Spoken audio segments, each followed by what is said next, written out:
All right, it's time to look at cold hard facts with the war in the Ukraine. It started in 2014, 2013 with the Maidan protests.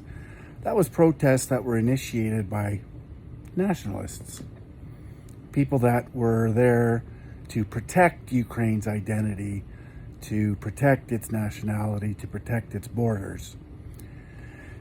And from there, as the Maidan protest moved along, you would see more and more EU flags in the crowd, and so pretty obvious to anybody who's paying attention that that's precisely when the hijack began, and that's when Obama sent his people in to take care of business. And since that time, of course, Crimea happened. Well, what was Crimea? Crimea is predominantly, the vast majority of people that lived in Crimea were Russians, and they voted in favor of being annexed by Russia. That's what the people wanted.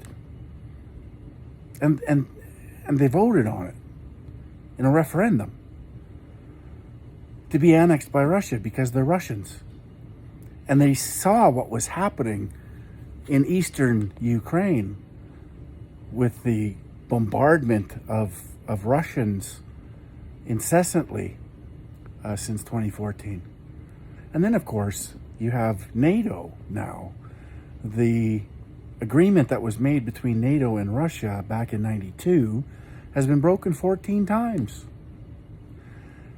This is all about globalism. This is all about redistribution of wealth from the West into the most corrupt country in Europe, so they can siphon all of that money from Western nations that's being funneled to that country and use it for globalist purposes. That's what this is all about. Just think about it. Check this out. That's the reality. That's what's going on, and you're being sucked into it.